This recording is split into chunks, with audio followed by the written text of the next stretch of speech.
All right, ladies and gentlemen, I want to welcome you to another episode of We Create Music. I am your host, B. Vaughn, and today, the guest that we have on the show is music producer Scrilla Fulcanelli. Thanks, man. Thanks for having me. What's up, man? How you doing? I'm doing well. How about Welcome yourself? to the show, brother. Thanks Glad for to having have me. you. Please. Yes, sir. Thank you. Yes, sir. So let's jump right into it. Sure. So let's talk about how you got started in the music industry. So, man, I actually been doing this for probably about 10 years now. I actually come from a musical family. So, like, you know, my grandfather was a semi-professional musician, played piano in jazz bands. My dad, actually, my parents split up when I was young, but my dad owned a music store.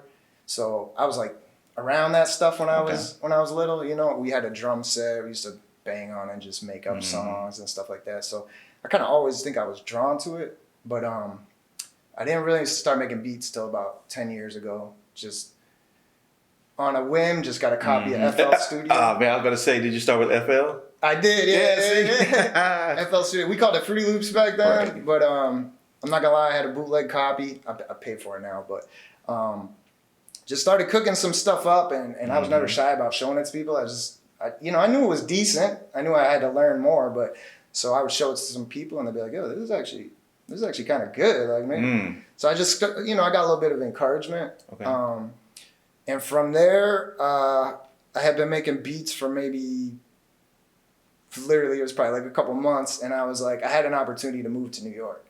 Okay. So I was like, let me do it. Like, I feel like I could, the rest I could make it up when I get there.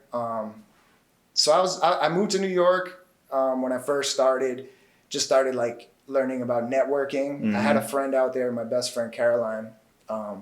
She offered me a spot. She was living in Jersey City, and I ended up moving in with her and another friend, and she introduced me to a lot of people. From there, I would start getting introduced to other people. So I like very early got sort of a good idea like what networking can do, and just kind of like how far you can get, more so just talking to people and just being like a good person, and sort of like, who also makes music, can actually get you a lot further than sort of at that time anyways, just, going online and, sending beats out and that sort of thing. So, needless to say, that didn't work out that well. I wasn't ready for that, like, more so mentally. Okay. So I moved back home. I started just going to shows, handing out beat CDs that, the old school way. Met a lot of people that way. Started putting some beats online. We used to use this site called SoundClick. I don't think people SoundClick. You know about SoundClick? Sure do. So that took off. That did really well. I just, I was on a lot of the message boards and stuff like that. So I started posting my beats, and, I started making some decent money. So I started saying like, okay, maybe you can, even at a lower level, you could still get some income doing this to keep going, get better equipment. From there, I ended up just linking up with some artists, just going to the studio, seeing who was there. I started working with this kid who was, at the time, we ended up working. He got basically like a development deal with Wyclef. Okay. Who at the time for me was like a legend. Yeah. Legend. I know a lot of kids now don't know Wyclef, who he is, but like he's still a legend. Yeah, exactly. To me, he's always he's always a legend. He just doesn't do a lot of music now, but so he invited me down to the studio, and I got to be in the studio with like an A-lister right off the bat, pretty much. So I was like ready to soak it up, kind of just learn what I could learn and everything. We maintained that relationship for a while, and then, that led to some other things. I started getting some little placements and things like that. I even got into A&R work for a few years. Nice. So I got to, experience the business side of things. And basically from there, I was doing well. I was starting to see things come together. And then I had sort of like a more like a mental health issue and some physical health issues that sort of like literally like just took me away from music for a while. So this is sort of like my second wind in the music industry. Okay. So basically, I needed that time to sort of like become the person I needed to be. I feel like to really see this to the end.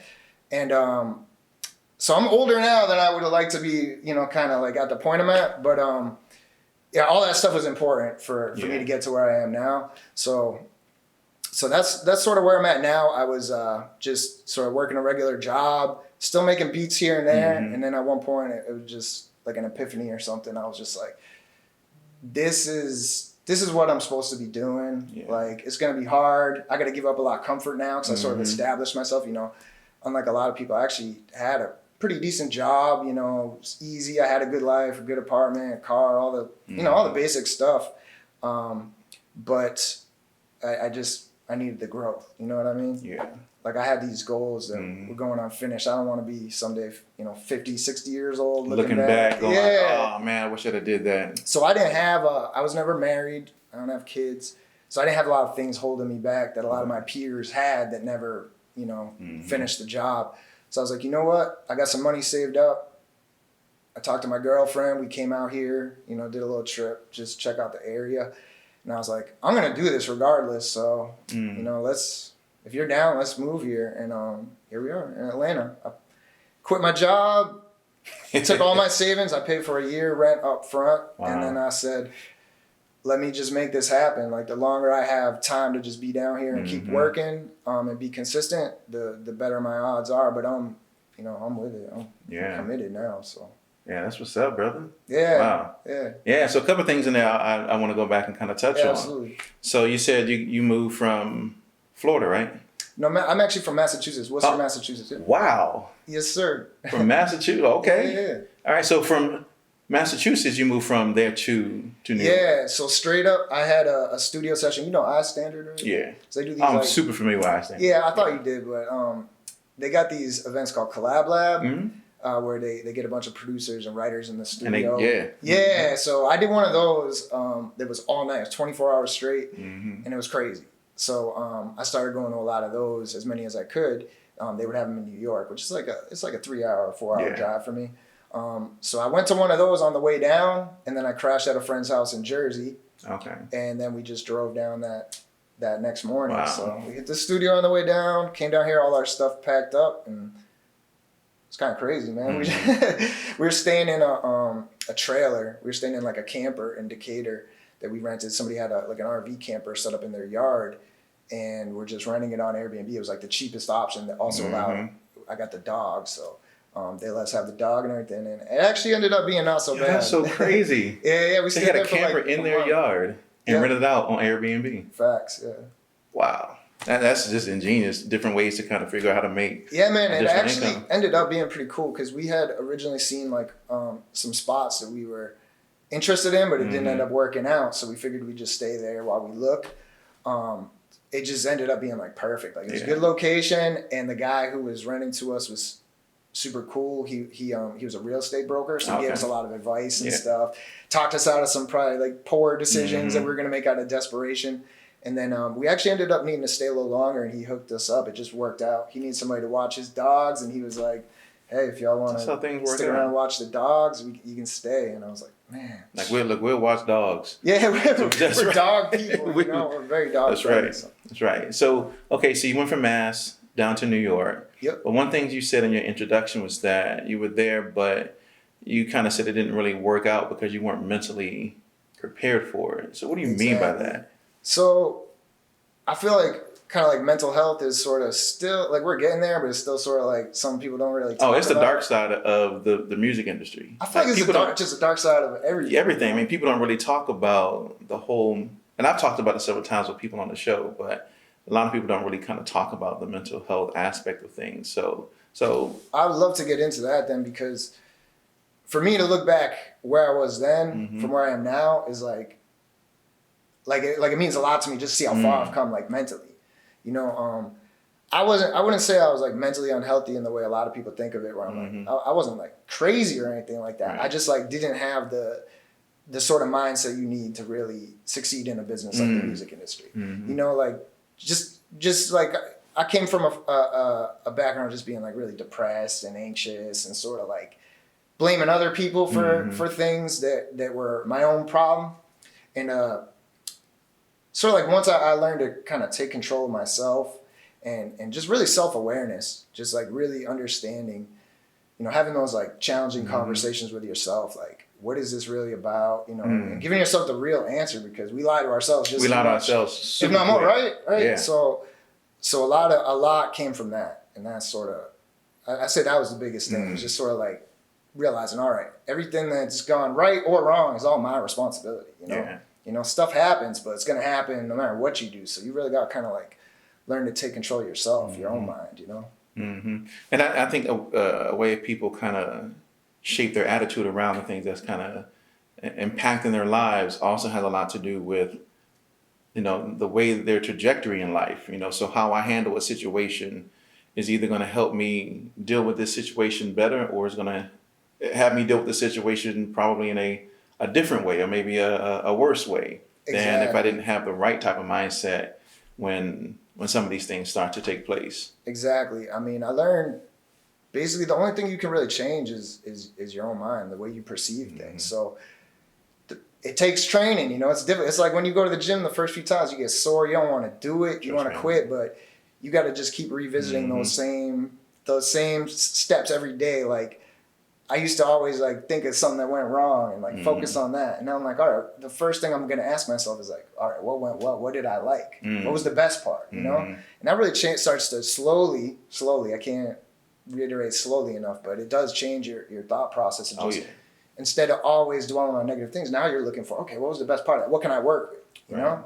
Right. And that's really I feel like that's made a big difference in my mental health. Just that alone. Yeah. There's a doctor, I can't remember the doctor's name, but he was in a video of one of the training courses that I used to facilitate a while ago. And in that video, he was talking about the difference between humans and animals is the fact that humans have the ability to be self-aware. We have the ability to step outside of ourselves and kind of examine our own perspectives. So he called them ants, automatic negative thoughts. And he says we have the ability to kind of separate ourselves from our thoughts to really analyze and say, is this thought really true? Do I really believe this? And if it's not true, he said, then we just get rid of it because it's not something that is true for us. But if it is true, then we need to figure out ways to kind of deal with it. But mental health is a super issue. I mean, I kind of work in the healthcare field for my regular job. And we have a whole mental health department that focuses on, schizophrenia and depression and anxiety and all these different types of mental illnesses. And it's super prevalent within the music community. And a lot of people don't want to talk about it, And I feel, this is my own personal thing, but that social media plays a huge part into a person's mental stability and how they kind of perceive themselves. Like, I saw a post the other day, and then I read the comments, and I'm just like, wow.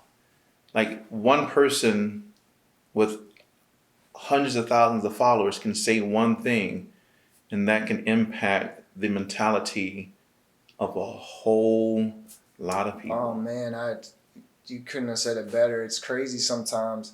I do notice that. It's like sometimes people just wait for somebody that's like an influencer to say something, and then that's all of a sudden that's like law to them. That's like law.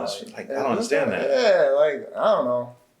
People just I think everybody kind of wants somebody that they think has the answers, and that could be somebody on Instagram, or that could be their parents, it could be whoever, but ultimately I feel like that comes down to that self-awareness thing.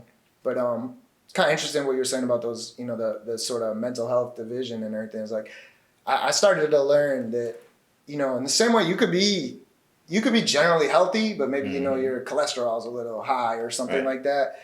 Or your blood pressure is a little high. It's like, you could be like appear mentally healthy. There's nothing like obviously wrong with you, but just certain stuff that prevents you from like sort of growing as a person, you know? And that to me is you're not as healthy as you could be. You could still hit the gym a little harder. You can hit that mental gym. Yeah, maybe pass up on a couple, pass up on the donuts and eat a salad or something like that. There's always room for improvement, no matter what level you're at. Pass up on them donuts. I don't like to pass up on donuts myself, but I need to pass one every donut that I can find. Oh man, it's hard. It's hard. Hey, Smitty, don't watch this. So. Yeah, don't watch this, Smitty. So, I need to pass up on all that. But so in your introduction, you did also talk about working with Wyclef. Yeah. Right. So talk about that experience and what were some of the highs and lows, maybe some of the challenges that you experienced in that type of environment. So that was pretty early in my career. Honestly, when I went down to the studio and met him, he was actually like, it's crazy. My experience has been like seemingly the bigger the star is, like the more down to earth they are. Mm-hmm. It's almost like the people that are still like have like a little bit of a chip on their shoulder or weird. something. Like I don't think he's past that, you know. Mm-hmm. But it was a good experience for me, especially because I ended up playing for him like a concept song that I have for the artists that we were working with. And it was one of those things where a lot of people weren't messing with the idea, but I knew it was dope. And he was like, he got up and gave me daps, you know. So it was just like good to get encouragement from, you know, somebody that I looked up to at that point. And just to get any type of insight from him, I mean, talking about, he was saying like, there's no room for mediocrity. And that made me like go that much harder. I was just like, you know what? I gotta like, I started bringing my laptop with me to like the car dealership. I'm getting an oil change. I got my laptop there, a little keyboard. I've done that several times. Yeah, you know how it is, man. It's like, that's right. Sometimes you just gotta be a little bit obsessed. You know, you gotta just like really want to get better, and that means back to self-awareness. That means admitting that you could be really good, but you could always learn something from everybody. Yeah, I've never been in a studio session where I didn't learn something. You know. And if you feel that if you were in that studio and you know everything, then you're probably I'm in the wrong one. In the wrong place. Yeah. Probably in the wrong place. I met Wyclef in the bathroom. Oh, that's crazy, man. That's crazy. I was like, all of a sudden he walked in, I was like, oh, what's up, Wyclef? He was like, it was good, brother. And we just did our thing, and he walked out. I was like, all right, man, take it easy. He was like, take it easy, brother. I was like, yo, that was Wyclef. Wait a minute. He's dope, man. Like just a dope musician, songwriter. I actually got a chance, like about a year after that, to see him. We were talking about South by Southwest. Right. He was performing out there, and that's one of the crazy things about South by is like, you could be in a club. It might be 200 people in there, 150 people in there, and you'll see like somebody like that perform. So we got to see him in a real intimate setting, do a full set, and it was just like crazy just to see somebody who's like got that many years in the game, you know, at that level and just rock a room like that, you know, like a small room like that. Room. Yeah, that's like a whole this guy, he can command entire stadiums. Right, but in a way that's like a little more impersonal, I feel like too. So like it takes a different type of skill, I think, to be able to, especially after, I mean, I don't know how often he does that anymore, but you know, do like a small setting like that, it was real dope. Yeah. Wow. Yeah. I've never seen him in concert. I would love to be able to see him. That's the only time. In concert. You know, the one person I wanted to see in concert was Brian McKnight. Brian McKnight. And I saw Brian McKnight in concert, and so I checked it off my list. Do you go to a lot of concerts though? No, not really. I was at an ASCAP when we were talking about ASCAP earlier. And so he was at the ASCAP Expo, and he was performing at the Expo. Kind of that same small venue. It was only for the ASCAP members or the attendees of the ASCAP Expo, and he was there with a whole bunch of people, Desmond Child and a whole bunch of other people. But they did songs that they've written, and man, it was amazing. It was I don't even know the lady's name, but she had the song. And everybody knows that. Everybody knows the song, but we didn't know who she was until she started singing, and all of a sudden the crowd was, oh my God. She was like, I was like, oh man, that's you? You wrote that? Wow. But going back to what you said, I am always super impressed with people who already have status and are super humble. And people who haven't reached that level of status can be sometimes super arrogant. Facts. And I'm like, wow, like why is there such a difference in the mentality or the behavior of people when you have superstars who are down to earth, but people who aren't even at that level yet can be real jerks. Yeah, I wondered about that too. I mean, it's definitely not a rule. It's more like a generality, but I don't know. It might just be like when you still feel like you have something to prove, maybe. I definitely have had that experience where I just like maybe didn't know who somebody was that I should have or something like that. I mean, I don't know, but you're right. I've just definitely met some people that are like, you know, A-list celebrities that are just like super coolest people you ever met. Like, coolest people. They're like more happy to meet you than you are to meet them and stuff. So that amazes me. I hope I could always maintain that. You know what I mean? I always just want to be a regular person. That's why I make the beats, man. I don't want to be I don't want to be some like superstar or anything like that. Right. That's why I like J. Cole, because anybody who watches the show, you know I'm a J. Cole fan. But I love the fact that he's just super down to earth. Yeah. There's another John Bellion is the same way. He's super down to earth, and I love people who are super down to earth and don't let the stardom get to their head. I mean, you got people who I produced this one record, and so now I'm gonna just be a jerk for the rest of my life. I don't really get that, but I don't get it either. But everybody's, you know what I mean? Like I learned from, like I said, my own mental health issues and everything. It's like everybody's at a different place. Like I don't really get mad at people for where they're at. I try not to let other people's energy. And this was a mistake I made early on. Was I wasn't really probably clear enough with who I was, so I would let other people's energy sort of just take me over. You know what I mean? If somebody had a bad attitude or something, that would allow me to have a bad attitude as well, like a bad session, somebody's just acting a certain way, and then I would sort of get defensive about it. But now I try my best to just, I'm just me. I'm gonna be me. Even if you're having a bad day, I'm not. That doesn't mean I gotta have a bad day. That don't mean I have to have a bad day. Yeah. Right. If you're feeling a certain way, I'm sorry about that, but there's nothing I can do about it. So I'm not gonna try to let that energy, sort of like take me over, hijack my mood, or. That's right. So. That's right. So you started talking about the personal sacrifices that you had to make in order to achieve the level of career that you're currently at today. And I'm sure, I mean, you ladies and gentlemen, you're going to see Scrilla go super far, because I've heard this dude's music, and I appreciate that. Oh man, my for real. goodness, it's crazy. Appreciate that. But you've had to make sacrifices in order to achieve where you are, and I'm sure you're going to have to make sacrifices in the future. Facts. But so what are some of those that you have faced? And what are some of the things you've learned from those?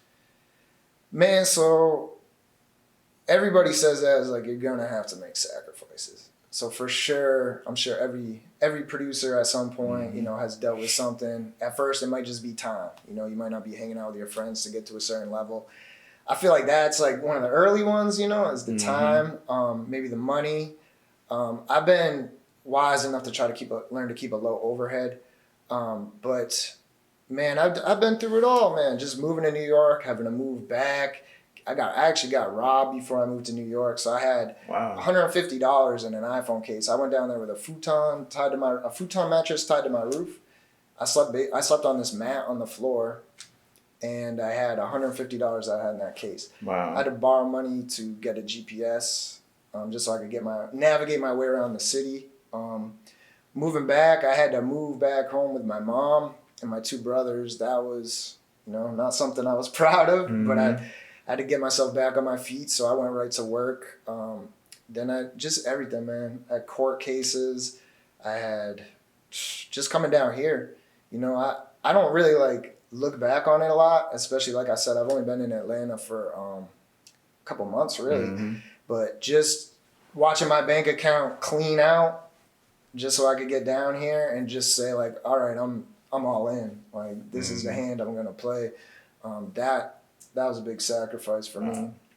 Not having anything to fall back on. So, you name it. I probably, if you got some others that you want to. Yeah, no, I'm just saying. I got an example, but man, that's good. It's just you got to at some point. I feel like, and this is why you don't see as many people that are older like me still doing it, is because they come up with responsibilities. They come up with sacrifices they're not willing to make. You got kids, you got a wife, you got, I got that. You got a lot of stuff. It's going to be hard to devote all your time to this. Me, I was lucky. My girlfriend was on board. I didn't have all those commitments. When I quit my job, my boss was I had a good relationship with my boss. Like I said, it was a good job, but he was super supportive. Good. I think he kind of knew in a way that like, I had unfinished business, Yeah. Yeah, you stated that you didn't really have the wife and the kids and things to kind of fall back on as far as quitting your job and that impacting them. It really just impacted you. Exactly. Like if I quit my job today, oh man, it'll impact the house, it'll impact the kids, it'll impact the wife, income would be gone. Our lifestyle would completely, I'm not saying I want that to happen. I'm just saying, but it would. I mean, I just can't. You know, when I was younger, I probably had that ability to go, oh, cool, I can just quit my yeah.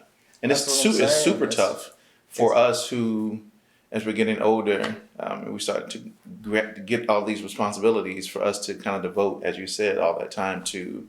But shoot, I make it happen though. You do make it happen, man. I seen this guy has the gold charts all over the walls.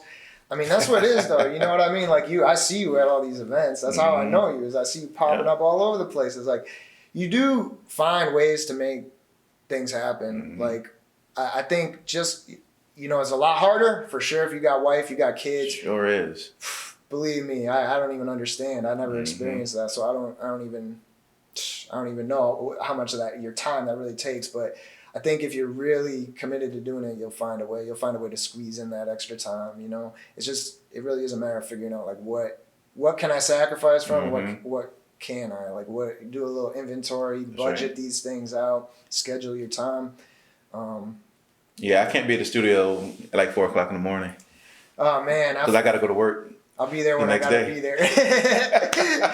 I did that too, though. I used to do, not for nothing. I've been to the studio till 3 in the morning in New York, drove back home, went to work the next day. So there's people that are doing crazy stuff like that out there, man. Some of us.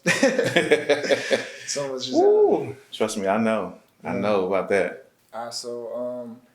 Yeah, back when I had that momentum after the whole Wyclef thing and everything, actually that artist that I was working with, his manager started getting into a lot of sort of A&Ring, branding situations, and since I already had that relationship, I would be somebody that he would, reach out to first when the opportunities arose. So I ended up working with a lot of artists that I was, already a fan of, which was good for me, got me some name, put my name out there, got me some views. So I ended up doing what we were just talking about was the raw ciphers, which is with raw papers. They end up doing these little sort of rap ciphers where they would get 4 or 5 artists together, just have them do a verse, usually shouting out raw in some way or rolling papers and smoking weed, and they did, I think, 5 altogether. I produced 3 of them. Okay. So that got me to work with artists like Dave East, Mod Sun, Smoke Dizza, Dizzy Wright, just like a bunch of dope artists, So that was a good experience for me too. Yeah, I bet it was. Most people don't probably consider, doing those types of things also to give them the opportunity to kind of work with other artists as well. Exactly. Right, and it provides great opportunity. And so now you can say, hey, you know what? I produced for Dave East. I produced for Yo Gotti. I produced for Dizzy Wright. You know what I'm saying? I think the first time I heard of Dizzy Wright was when he was with Hobson. Yes, that's what a lot of people. And then I saw one of the videos. I was like, yo, who is this dude in this Hobson video? And it came out. It was Dizzy Wright. I was like, yo, okay. He's dope. He's dope. He's real dope. Man. Yeah, he's super dope. Yeah, so it ended up being a real good opportunity for me. That one I actually I wasn't there when they recorded it. Everybody kind of just sent their verses in and then shot the video together. But they did that one on the West Coast. So I actually didn't meet him until I want to say like a year or 2 ago. Okay. I just ran into him at a concert and I just explained to him. He remembered instantly. But yeah, some of them I was able to actually meet the artists. I went there to the video. Some of them is just kind of like a mail it in type thing. Yeah. So what are some of the things you're currently working on today? So right now, since I moved down here, I sort of got a little production team going on. We're called the Saviors, STS, and there's 3 of us. So it's me, my boy Jano, and my boy Jimmy. And man, I just like I said, just the 3 of us coming together and sort of adding these little things in just takes the beats are already dope and just takes them to like a whole other level. Like we got kind of like a system going pretty quickly, so it seemed to make sense to sort of join forces, resources together, and just man, we started sending out these packs this year, and we're just gonna keep sending them out, keep building the relationships. Super excited, man. Just see like how far we're gonna go and. Just like how much we grow. Was he one of the guys that I met at the producer grind? No, actually, okay. I don't. No, neither of them were at. Okay. Yeah. Yeah. I mean, I know people.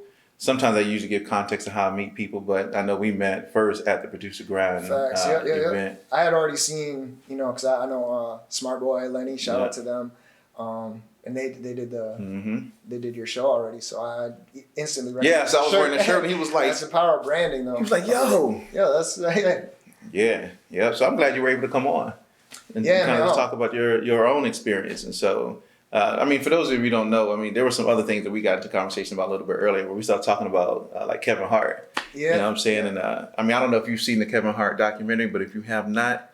Like, I wish if they could sponsor the show, then, 'cause I'm going to give them an advertisement.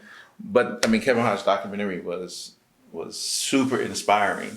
Like, that dude is a grand hustler when it comes to everything, right? And so I kind of take that same mentality when it comes to music. And I'm sure for you and your crew that you're working with, and you kind of take that same mentality, that hustler mentality, right? Because there's 3 of you that's working together to kind of create and establish and build the brand that that you're working towards.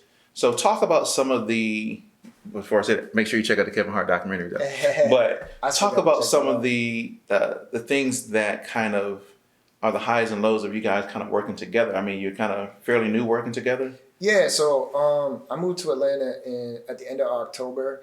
Actually kind of a weird situation was I met Jano at Illmind. Illmind does these Pass the Aux events. I've never been one. So I had never been either. I met Illmind prior to that, a few years prior. But I saw that he was doing one in Atlanta, but it was sold out. So I was like, oh, all right, well, can't go, you can't go. Weirdly enough, I actually hit Lenny Luxo up about an unrelated, music unrelated question. And he was like, hey, random question here, but I got an extra pass to Pass the Aux. Any chance you want to? And I was like, say less, man. Lenny. Say less. Lenny. Shout out to Lenny, man. He's Lenny a real Luxo. one. He's a real one. Everybody who knows him probably knows that. But so I went there not to play my music, not to I went there to support him and just kind of network with people and all that. And Jano, he ended up playing some of his melodies and stuff, some of the beats he made, and he was saying, I got melodies, any producers want to work, hit me up. And he was relentless. I'm talking about he was hitting everybody up. Yo, I'm working, come on, work. He hit me up, even though he never heard my music, and was just like, yo, I want to hear something. So I sent him some tracks, and he got me back. He's like, you did these? I said, yeah, that's me. He said, that's crazy. We gotta work. Send me some of his melodies. I sent him back, did my thing with him, and he was like, yo, you gotta get down to the studio. So we started right from there pretty much. I was still looking for a place, so I was a little tied up then, but ever since then we just been nonstop. And then he brought in this kid Jimmy, who I had actually met at a Cymatics event. Okay. And like I said, once we got together and sort of the 3 of us, having our strong points, but also being able to do a little bit of everything, it just really, really took our tracks to where that's a record now. Before that was just kind of like a beat, but now it's like it's got a whole vibe to it. And man, I'm just, like I said, I'm just excited about that. Yeah, it sounds exciting. Yeah. So I know when people first start to get together, they're kind of filling each other out, right? They're like, okay, this is my style of making music. This is your style of making music. And sometimes things don't always go the way that we want them to go. Oh, for sure. You know what I'm saying? I like the way my drums sound on this track, but you want to change them. I don't know. I like these drums. Got you. So there's definitely a give and take as far as we've all been pretty good, I think, about taking each other's creative input. I've been working with artists and producers for a long time, so I'm I don't really take anything as oh, this needs to be this way necessarily. I want to hear it that way though. Let me hear it, and if your way sounds better, by all means, we're accepting that we just want to make the best record. So, and I would say too, we kind of have we sort of quickly fell into knowing who's best at what parts, So I'd say the biggest obstacle is the same obstacle as working with anybody is when you're there doing it. a lot of times people want to interject and be like, oh no, that should be, hold on, let me just get my ideas out and then you'll see what I do. And then if you want to make some changes, we could do it. But that's an easy fix, just as long as you're not shy to kind of, you know, we all just like kind of tell each other what's up. Like we don't have feelings. It's just. Sometimes you got to put your ego to the curb. No, we have fun though. We just joke around and mess around. It's good times, man. We got some artists we're working with up there that, man, it's good times. You know, I love the fact that Scrilla moved to Atlanta in October, and it's January. Yeah, it's January. And there are things that are popping off for you just instantly. Like, that's what I love about Atlanta. You move here, you immediately get plugged in, and things start to take place. Things start to happen. Yeah, it definitely seems easier, I would say, to make the connections out here. That's not to say I couldn't have done it at home with the same mentality and everything, but it's just everything's more accessible here. I don't want to get too ahead of myself and say, like, everything's popping off, but, like, I know where I'm headed. I know what's, like, I feel, you know, that I see it already. Right. So I'm going to just keep doing what I'm doing. But, just the amount of connections I made, the amount of people who have just been, like you just having me in here, you know what I'm saying? Like, it's crazy out here.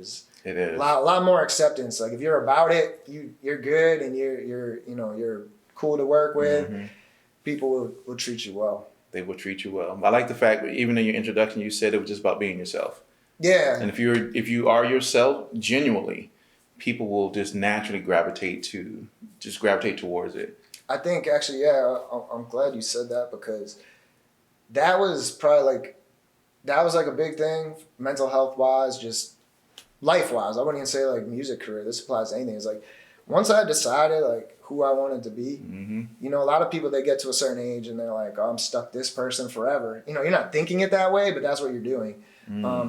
Me, once I decided, all right, this is the type of person I want to be, this is who I see myself as, I stopped letting like that stuff like we were talking about earlier, like other people's energy consume me and stuff like that. Like I know who I am. I know what person I'm going to be. I go into everything, give it my best, my 110%.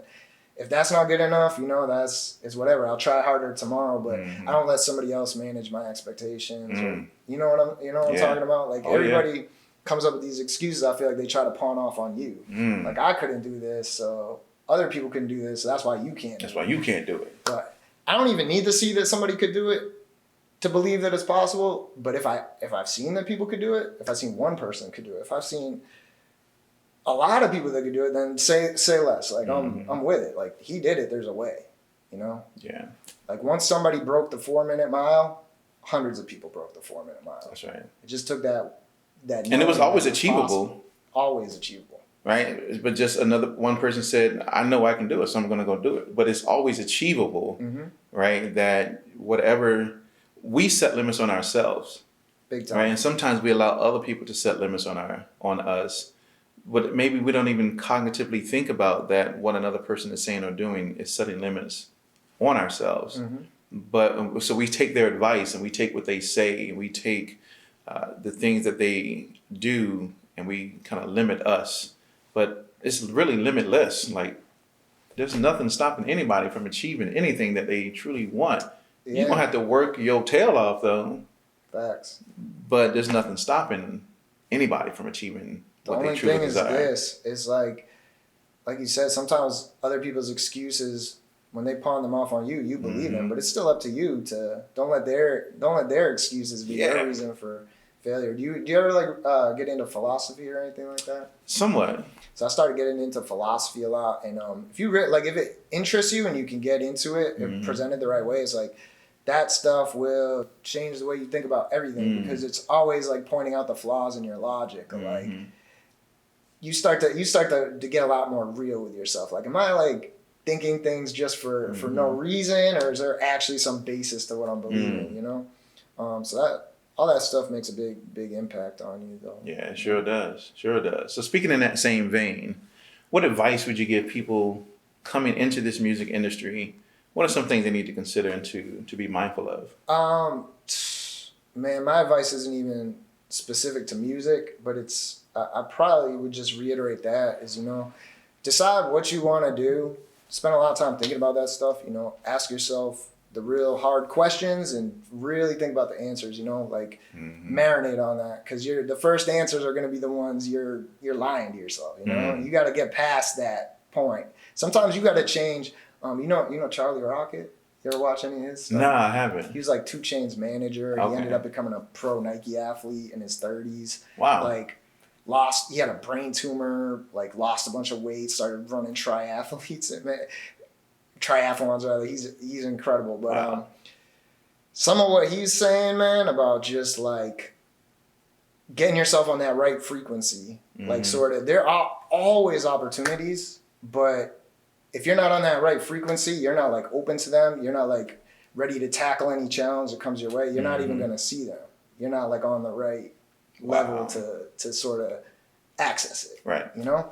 But once you start, I mean, to me, just like once I went all in, I feel like the universe has a weird way of like, you know, showing you some things like, oh, all right, you're serious about it now. Like, here's this. Yeah. You know? Like just the way I end up meeting Jano, the way stuff, you know, like you said, in 2 months, how much stuff can change out here. It's like, that's real. So decide what kind of person you want to be and then live up to that. Just be that person. Don't let anybody else tell you otherwise, you know?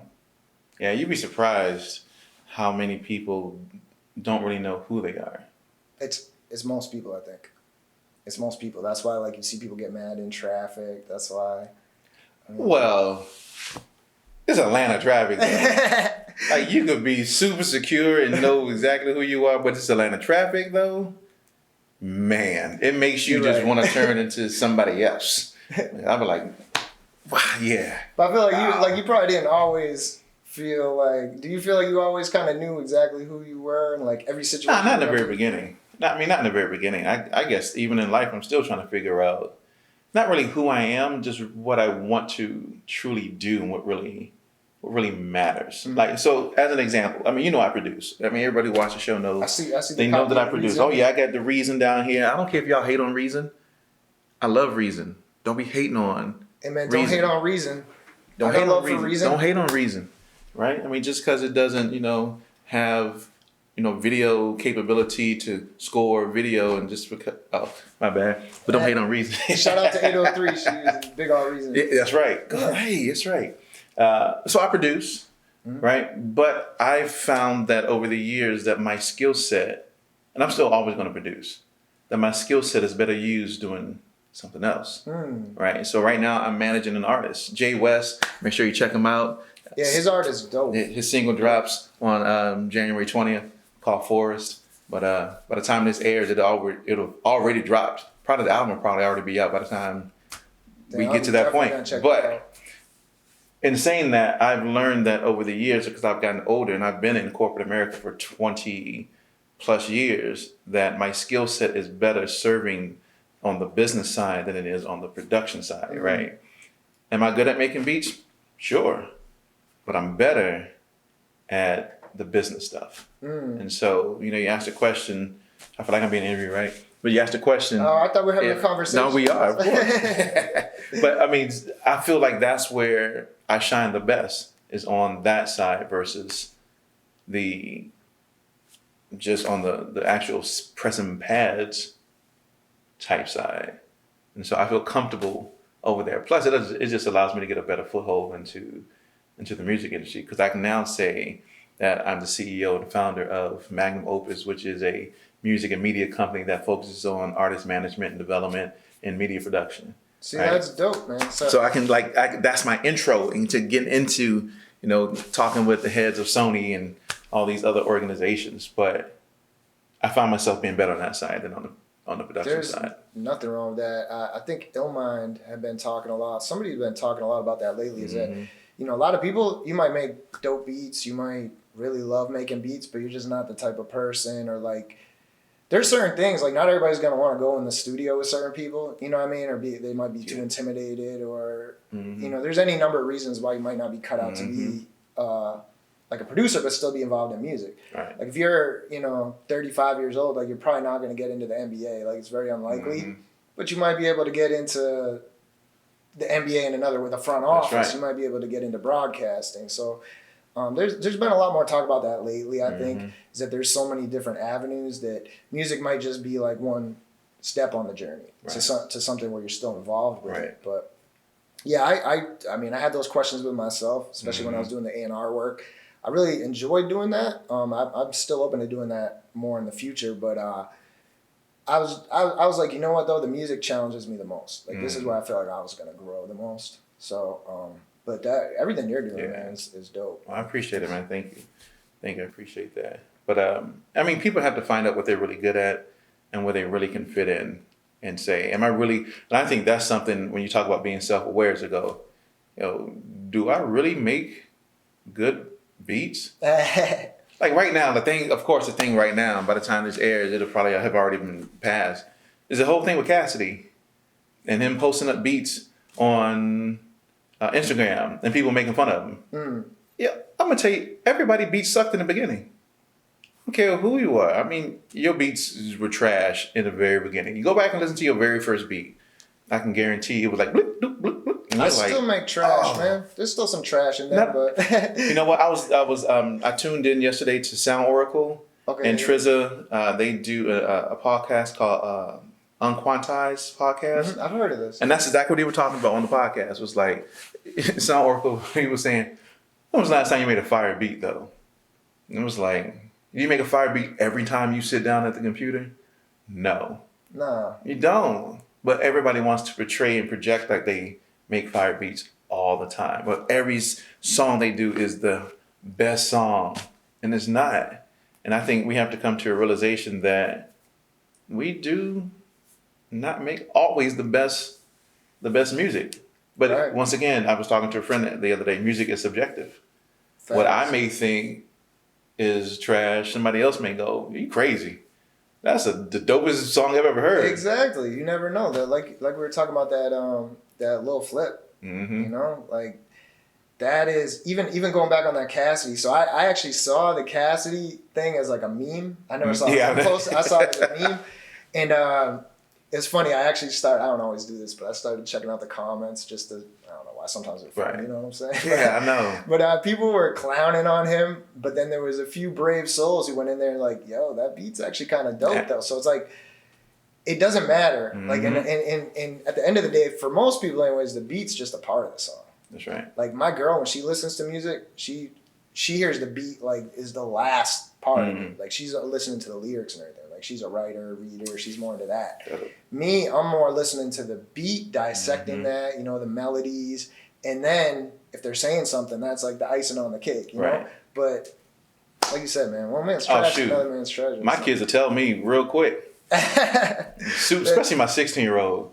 Like, and I know he's sitting behind the camera, so I'm finna talk about you. But he would tell me real quick. I'm in there making just, I'm thinking it sounded good. And he'll walk in, and I'm just in there like, he'll look at me, he'll go, that ain't it. That ain't that what you're doing. Like, that's definitely not the one. So you need to stop. You need to stop. You know, and I appreciate that. You know, even though they listen to a whole different side of music than what I do, they still know what they like and what sounds good. And, you know, once again, music is subjective. You know, what I'm making, he's like, nah, that's not. But somebody else may go, oh, that's tight.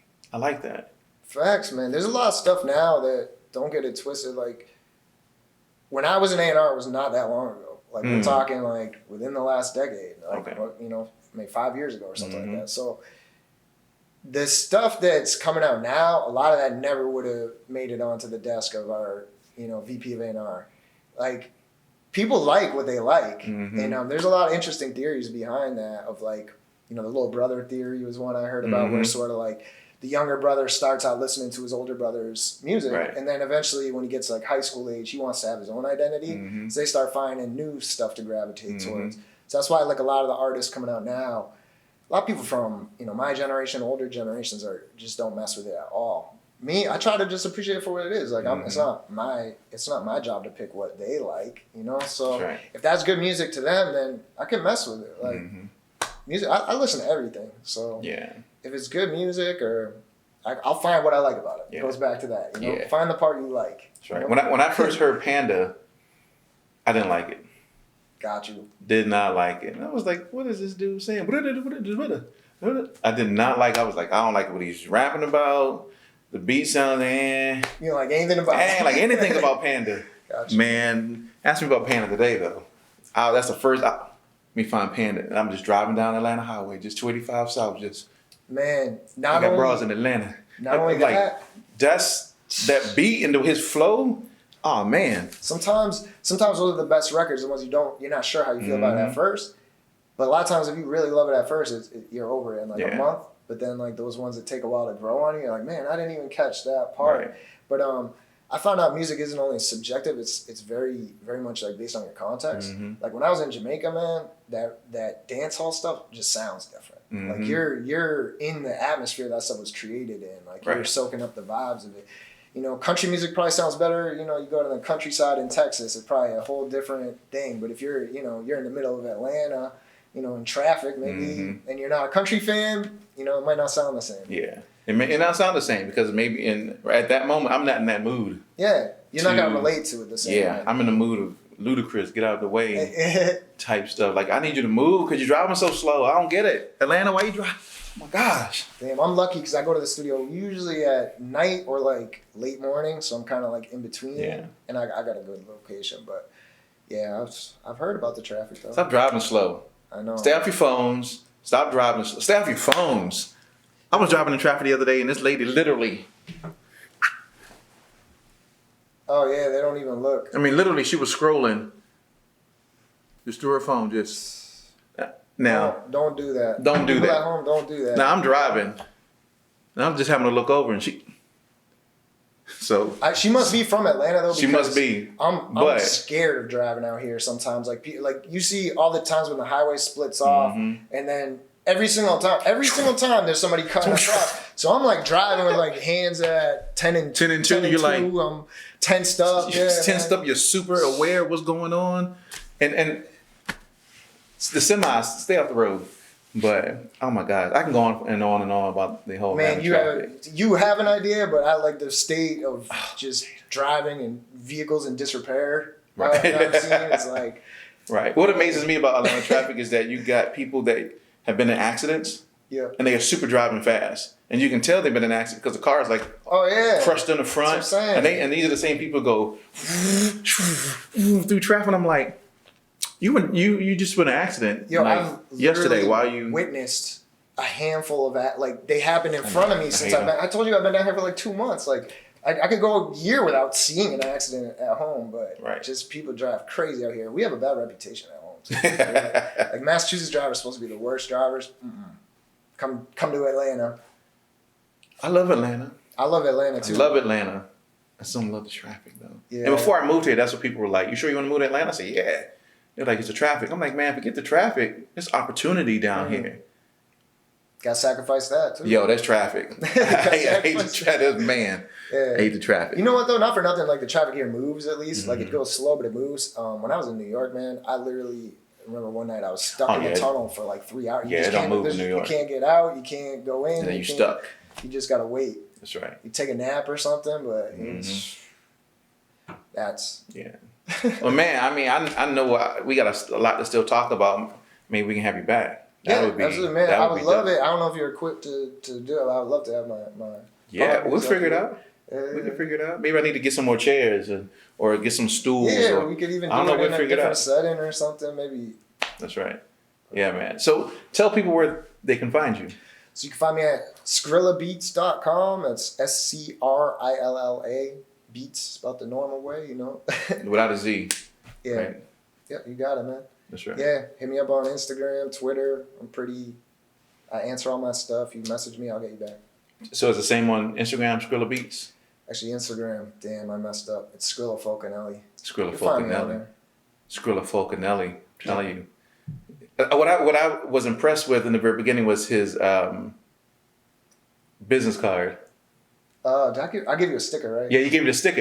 Yeah, you gave me that sticker, and I was like, "What is this?" I just wanted something different, you know. And it was completely different, and it's on your website. It's like right on. As soon as you go to the website, it's sitting right there. I found like the trippiest '60s artist. Yeah. That like recreated all those like old. Like I'm a big Beatles fan and all that stuff, so I love all that. So she killed it. And then I just That's put what's the up. colors I wanted it, man. See, we didn't talk about that, y'all. Like, he's a Beatles fan, so now I got questions about how does that type of music impact the music that he makes today? Like, now I got all types of questions. Damn, man. I got all types of answers. See? Man. We ain't got a whole lot of time left. It's all good. But I'm definitely going to have Scrilla back so we can kind of continue the conversation. Is there anything else you want to say as lasting words before we end? Nah, man. I think we covered everything. Just, again, I want to shout out my team, Saviors. Shout out my Waffle Gang. And, Waffle Gang. My girl. Everybody back home. That's what's up, man. Yeah, man. Shout out to you for having me. Hey, no doubt. Pleasure you being here. And Chris for working the cameras. Always. He went solo today, but he did an amazing job. He handled it, man. He handled it. I know he can. Didn't stress for a second about it. That's right. So, ladies and gentlemen, once again, thank you very much for tuning in to another episode of We Create Music. No, go ahead. You go. Yeah, appreciate you tuning in. Appreciate, the conversation with Scrilla, but you can always check us out at our new time on Thursdays at 7 p.m. That's when we drop. You can visit us at www.wecreatemusic.tv. And ladies and gentlemen, that's it. We're out. Thank you very much. Peace. Peace.